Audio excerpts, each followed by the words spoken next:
네, 기타 금융기관 세 번째 시간입니다. 이번 마지막 3차 시에서는 증권금융회사와 금융지주회사에 대해서 살펴보는 시간을 갖도록 하겠습니다. 교재에는 많은 내용이 들어가 있지는 않습니다.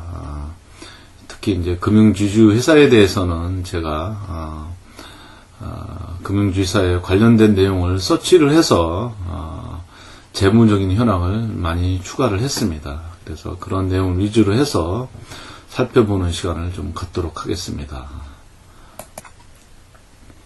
자, 증권금융회사랑 금융지주회사로 살펴볼 것입니다. 자, 먼저 한국증권금융주식회사에 대해서 한번 살펴보도록 하겠습니다. 이 회사는 자본시장법이죠.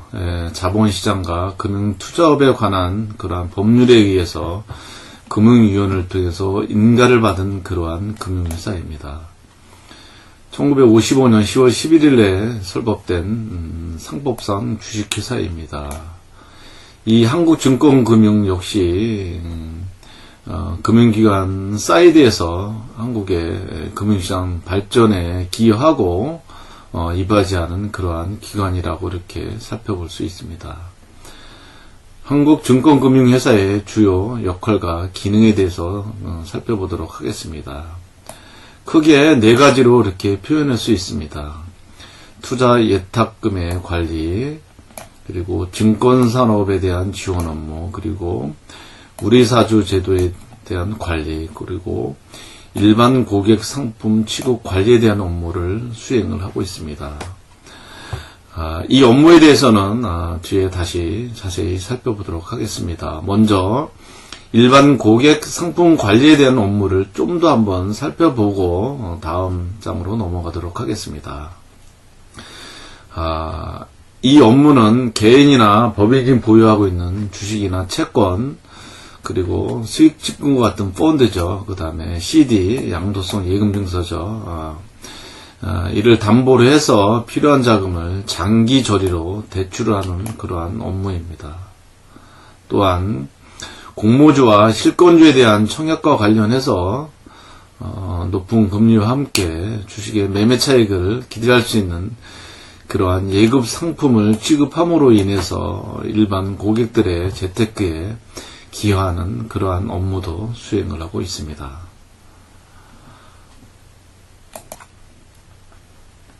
자, 먼저 좀 아까 나왔던 용어를 한번 살펴보도록 하겠습니다. 공모주 청약과 실권주입니다.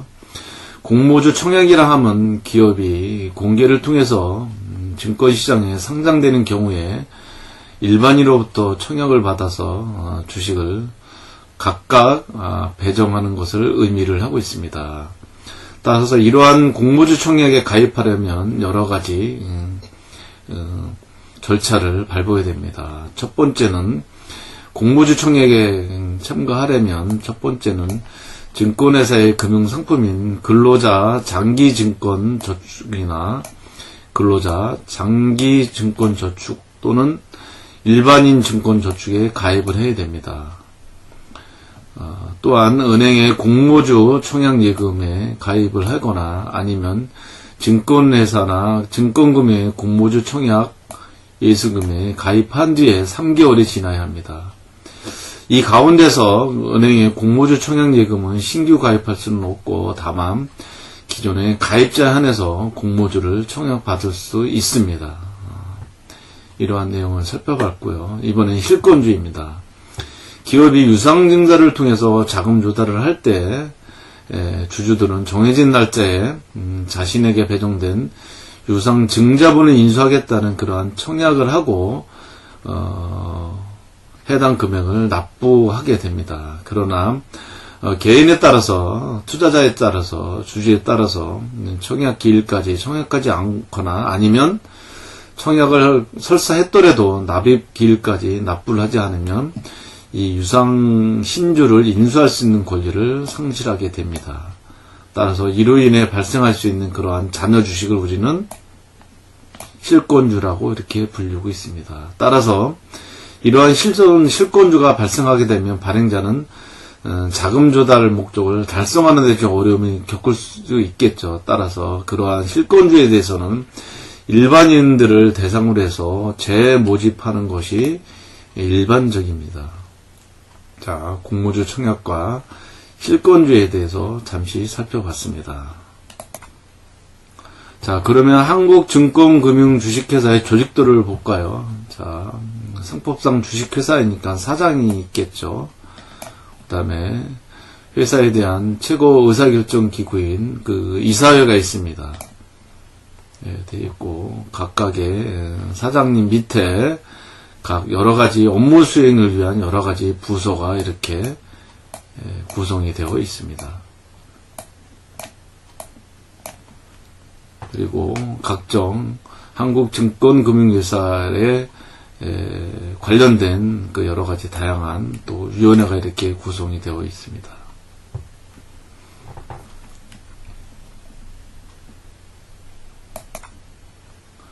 자, 먼저 이사회를 한번 잠깐 볼까요?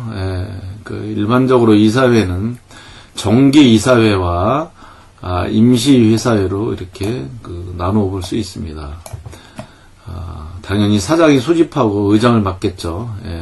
정기이사회는 일반적으로 분기 1회 개최를 하게 됩니다.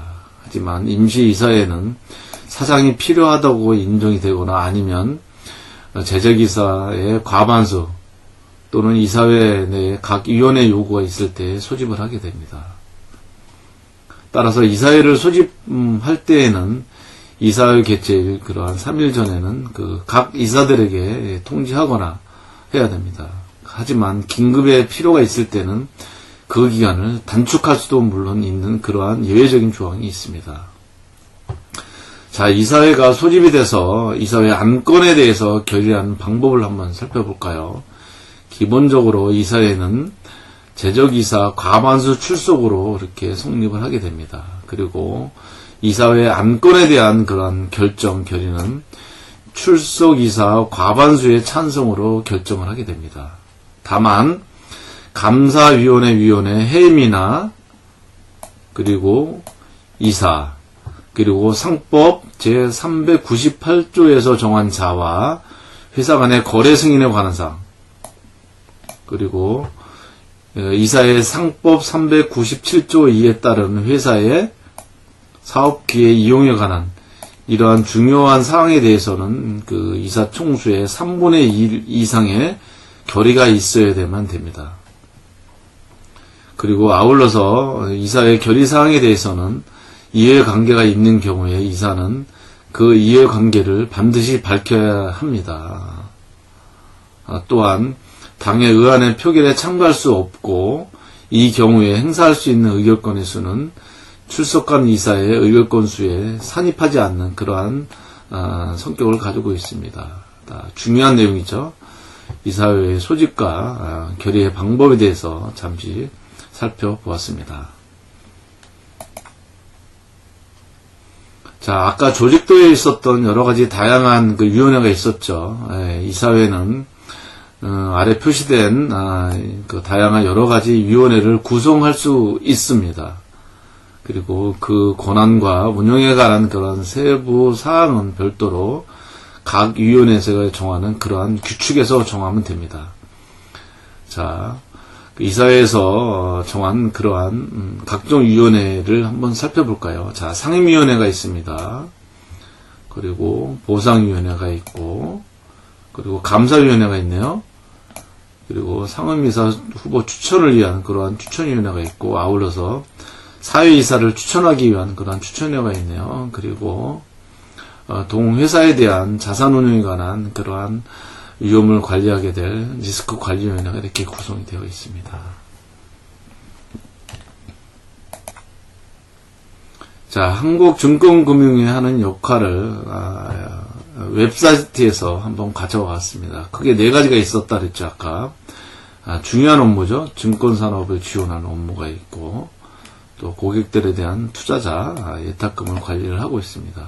또한 우리사주 제도에 대한 부분을 관리를 하고 있고, 또한 여러 가지 일반인을 대상으로 한 고객 상품을 관리하는 그러한 업무를 가지고 있습니다. 자, 구체적으로 그 하는 업무에 대해서 한번 살펴보도록 하겠습니다.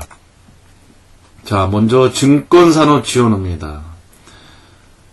주식이나 채권과 같은 그러한 유가증권의 발행과 유통, 중개 등에 필요한 그러한 자금, 그리고 각종 서비스를 금융투자업, 그리고 금융투자업 관계기관 등에 전문적으로 제공함으로 인해서 증권시장 활성화와 효율화에 기여하고 있는 그런 아주 중요한 업무를 가지고 있습니다. 자, 두 번째는 우리 사주 제도의 관리입니다. 증권금융은 우리 사주 전담 수탁기관으로서 우리 사주 조합원이 취득한 그러한 자사주를 예탁받아서 안전하게 보관 관리하는 그런 업무를 수행하고 있습니다. 아울러서 우리 사주 조합의 결성과 또한 운용을 지도, 홍보, 교육하는 그러한 업무도 가지고 있고, 아울러서 우리 사주 취득에 필요한 그러한 자금을 또한 지원함으로써 인해서 우리 사주 제도에 대한 정착과 발전에 기여하는 그러한 업무를 가지고 있습니다. 자, 세 번째 업무죠. 투자자 예탁금 관리입니다. 투자자가 주식을 매수하거나 또는 선물 거래에 대한 결제 등을 하기 위해서 금융투자업자에게 일시적으로 그런 맡겨놓은 그러한 투자자 예탁금이죠. 이 예탁금을 당해 금융회사로부터 전액 재예치를 받아서 별도로 안전하게 보관 관리를 하는 그런 업무입니다. 따라서 투자자 보호와 증권시장의 안정적 발전에 기여하는 아주 중요한 업무를 또한 수행을 하고 있습니다. 자, 마지막으로 네 번째, 일반 고객 상품 업무를 취급을 하고 있습니다. 개인이나 법인들이 보유하고 있는 여러 가지 유가증권, 즉 주식, 채권, 펀드와 같은 수익증권, 그리고 양도성 예금주와 같은 CD, 이 유가증권을 담보로 해서 필요한 자금을 장기 저리로 대출함은 물론 공모주나 실권주와 같은 그러한 청약과 관련돼서 높은 금리와 함께 주식의 매매 차익까지도 함께 기대할 수 있는 여러 가지 예금 그 상품을 취급함으로 인해서 다양한 투자자 고객들의 재테크에 기여를 하는 그러한 업무도 수행을 하고 있습니다. 자, 기타 금융회사의 마지막 그 회사네요. 금융지주 회사에 대해서 살펴보는 시간을 갖도록 하겠습니다. 금융지주 회사는 주식에 대한 지분 보유를 형태를 통해서 은행, 증권, 보험 같은 많은 금융기관을 자회사 형태로 소유해서 경영하는 그러한 회사라고 이렇게 불리고 있습니다.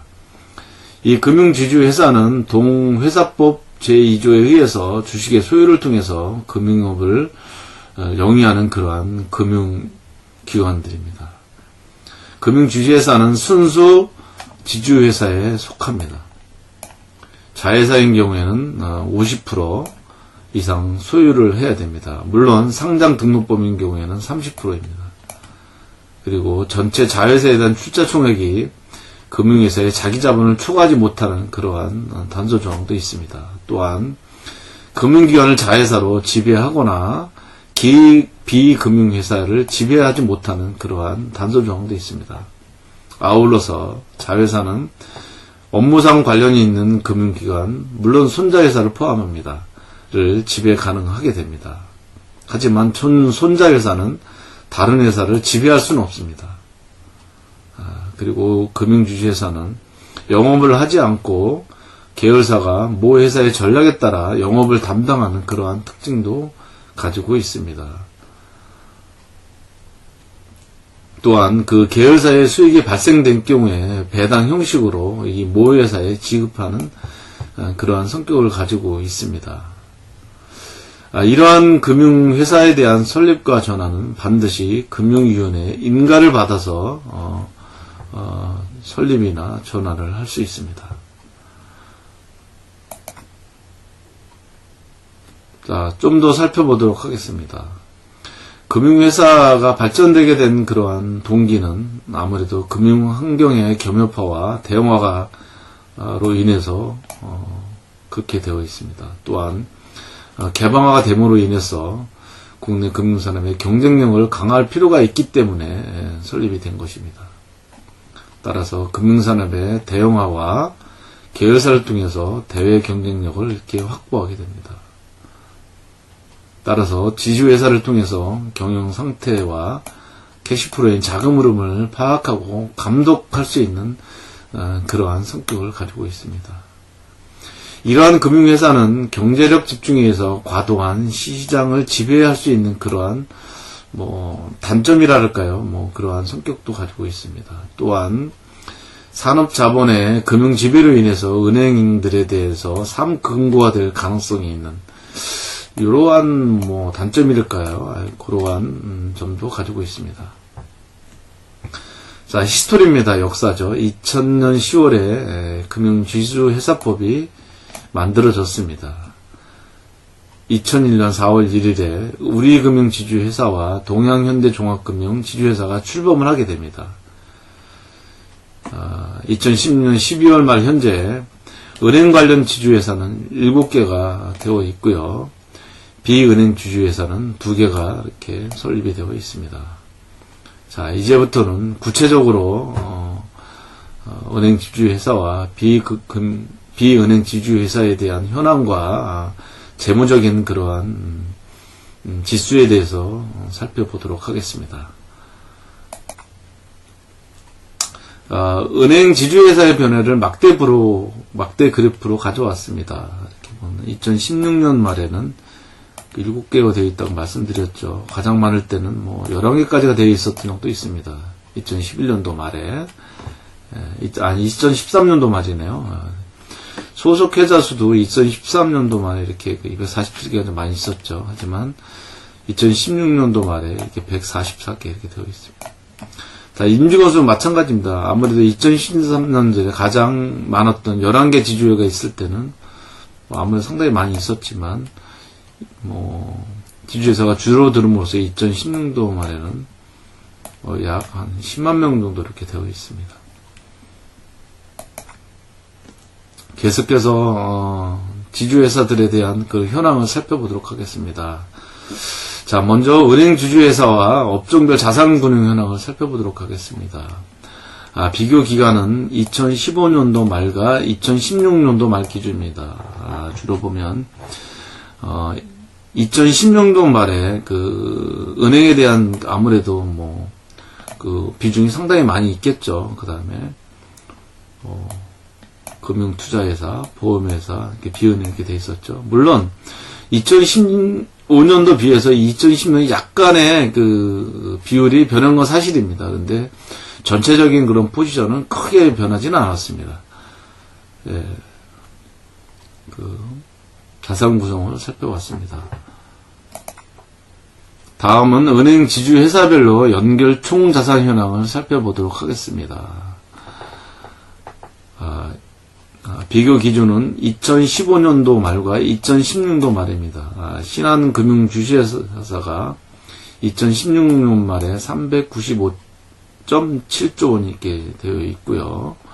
하나금융지주회사가 348, KB금융이 375, 그리고 BNK가 93.5, 그 다음에 DGB가 53.5, 그 다음 농협지주가 366.9, 그 다음에 JB가 45.8조 원, 이렇게 자산 현황을 보이고 있습니다. 참고로 밑에 2015년 대비해서 16년 말 기준으로 해서 자산이 얼마만큼 증가됐는지 이렇게 표시를 해놨습니다. 상대적으로 KB자산 운용회사의 그 연결 총자산이 가장 많이 증가된 모습을 보였네요. 자, 그러면 이번에는 은행 지주회사의 업종별 이익 구성 현황을 마찬가지로 15년과 16년을 비교해서 살펴봤습니다. 주로 이익은 거의 은행에서 많이 나오죠, 당연히. 그리고 이제 보험에서도 나오고, 그 다음에 비은행 그런 부분에서 나오게 됩니다. 주로 이익 구성은 이렇게 되어 있죠. 대다수가 은행을 통해서 이익이 나온다고 이렇게 살펴보면 되겠습니다. 자, 그러면 밑에 표를 잠깐 볼까요? 예, 은행 지주회사별 연결 단기순이익 현황이 나와 있습니다. 마찬가지로 기간은 2015년과 2016년 대비를 해봤습니다. 자, 신한금융주사인 경우에는 17.2%의 단기순이익이 늘어났네요. 그 다음에 하나금융주사는 46.2%, 그 다음에 KB자산은 26.2%, BNK는 3.3%. 자, DGB는 손실이 났네요. 마이너스 2.2%. 농협도 마찬가지로 손실이 났네요. 마이너스 20.2%. JB는 24.4% 이익이 났네요. 그래서 전체 은행 지주회사별로 그 단기 순이익을 보니까 2015년 비해서 2016년이 19.6% 정도의 그 상승률을 가져갔네요. 참 좋은 현상이라고 이렇게 이해를 할 수 있습니다.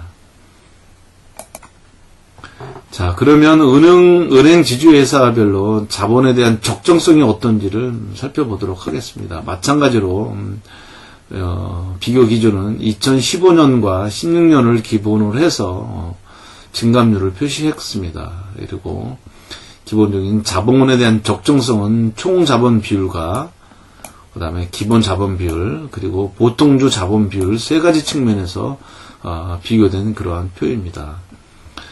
뭐 간략하게 보면 신한금융지수 총 자본 비율 1.61% 늘어났고 기본 자기자본 비율은 1.78, 보통주 자본 비율 1.98% 늘어났네요. 그리고 하나금융주주는 총 자본 비율이 1.02, 그 다음에 기본 자본 비율이 1.88, 그리고 보통주 자본 비율이 1.98% 늘어났네요. 자, KB, BNK, DGB, 농협, JB. 여러분도 한번 살펴보시기 바랍니다. KB나 아무래도 농협은 아까 당기순이익 손실이 났죠. 당연히 총 자본 비율과 기본 자본 비율도 당연히 이렇게 마이너스를 이렇게 나타납니다. 물론 이제 총 자본 비율만 마이너스 났고요. 기본 자본 비율은 그래도 이제 플러스가 이렇게 나는 것을 이렇게 볼 수가 있습니다. 자, 그러면 이번에는 은행 지주회사별로 자산 건전성이 어떤지를 마찬가지로 2015년과 2016년도를 이렇게 비교해서 증감률을 표시했습니다. 주로 인덱스는 고정 이하 여신 비율과 대손 충당금 적립 비율로 이렇게 비교표를 가져왔습니다. 자, 고정 이하 여신 비율은 신한금융주주인데 전년 대비해서 다 줄어들었죠. 마찬가지로 하나도 마찬가지고 전체 금융주주회사들이 전년 대비해서 일단 여신 비율은 이제 줄어들었습니다. 그만큼 어떻게 돼요? 대출 비율이 그만큼 줄어들었다는 얘기죠. 다음은 대손 충당금 비율, 적립금 비율입니다. 자, 2015년 대비한 16년도 비례 전체적으로 충당금 적립 비율이 다 늘어났습니다. 그죠? 신한 29.9% 이렇게 됐고, KB인 경우에는 38.2% 이렇게 돼요. 전체적으로 더 늘어나서 평균적으로 해서 36.44%. 그래서 전체적으로 보면 대출 비율은 늘 줄어들었고 충당금이 늘어남으로써 자산에 대한 재정 건강성이 대체로 아주 양호하다 이렇게 좀 이해할 수 있습니다. 자, 그러면 이제 좀 더 금융지주회사를 좀 더 살펴볼까요? 대표적인 데만 KB금융지주회사의 기업 지배구조의 목표입니다. 경영에 대한 투명성을 제고를 하네요.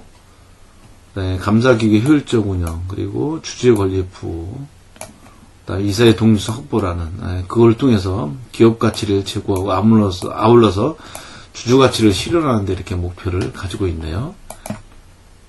자, KB금융지주회사 조직도를 봅니다. 대체로 여러분들이 조직도를 한번 살펴보면 대체로 금융지주회사의 밑에는 은행과 증권회사, 보험회사와 같은 여러 가지 자회사를 두고 있다는 것을 여러분들은 이해할 수 있습니다. 아울러서 해외도 자회사를 두고 있는 그런 지주회사도 물론 많이 있습니다.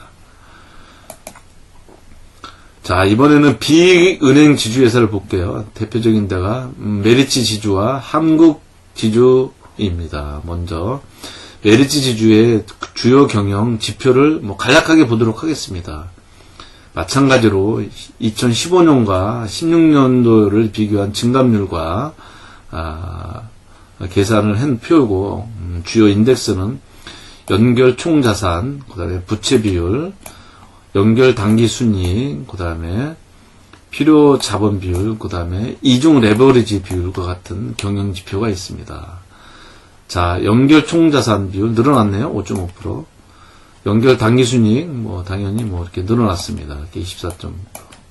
하지만 필요 자기 자본 비율은 이렇게 5.25% 줄어들었네요. 자, 부채 비율, 2016년 대비 2015년과 비교했더니 당연히 줄어들었습니다. 부채를 많이 갚았다는 얘기죠. 자, 이중 레버리지 비율, 당연히 3.1% 다소 양호한 그러한 인덱스를 보이고 있습니다. 자, 한국투자지주의 경영지표입니다. 마찬가지로 2015년, 16년 대비해서 연결 총자산은 5.8%, 5조 8천억이네요. 그래서 18.4%가 늘어났고, 연결 단순 순이익은, 이거는 마이너스가 났네요. 마이너스 13.4%. 필요 자본 비율도, 마이너스 2.72% 감소됐고, 그 다음에 부채 비율은 좀 늘어났네요. 예, 부채가 많이 늘어났습니다. 3.2%. 필요 자기 자본 비율도 마찬가지로 2015년 대비해서 16년도가 조금 늘어났던 그런 모습을 보이고 있습니다. 자, 그러면 비은행권 지주회사의 그 철학을 잠깐 볼까요? 예, 먼저 메리츠 금융 지주회사의 그 철학입니다. 고객 만족 경영을 추구하네요. 그리고 수익 경영을 하고, 그 다음에 임직원의 만족 경영을 하고 있네요. 그 다음에 나눔 경영, 그 다음에 윤리 경영, 이런 같은 업무를 수행하고 있고, 각각의 경영 철학을 수행하기 위한 다양한 내용들을 이렇게 가지고 왔습니다. 참고로 여러분들 강의안 보고 한번 쭉 살펴보시기 바랍니다. 자, 메리츠 금융 지주회사입니다. 그죠? 지주회사를 중심으로 해서, 알차고 믿음직한 그런 금융그룹이 되겠다고 이렇게 표시가 되어 있습니다. 각 조직도 이렇게 마찬가지로 이렇게 표시해 봤습니다. 그룹에 대한 조직도와 지주회사의 조직도를 참고로 이렇게 가지고 왔습니다. 나중에 여러분들이, 한번 살펴보세요. 지주회사를 이해하는데 도움이 될 것입니다. 자, 한국금융지주회사의 경영 철학이네요. 고객에게 기쁨을 주는 경영. 자, 좋은 말이네요. 사람을 존중하는 경영. 좋습니다. 그리고 새로운 가치를 창조하는 경영. 이러한 경영 철학을 가지고 있네요. 좋은 미션입니다.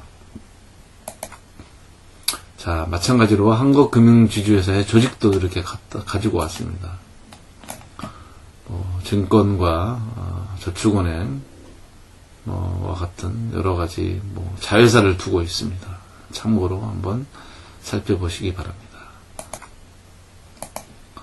자, 여러분들 수고하셨네요. 기타 금융기관에 대해서 살펴본 세 번째 시간이었습니다. 증권금융회사와 금융지주회사에 대해서 살펴본 시간이 되겠습니다. 자, 여러분들 수고하셨습니다. 강의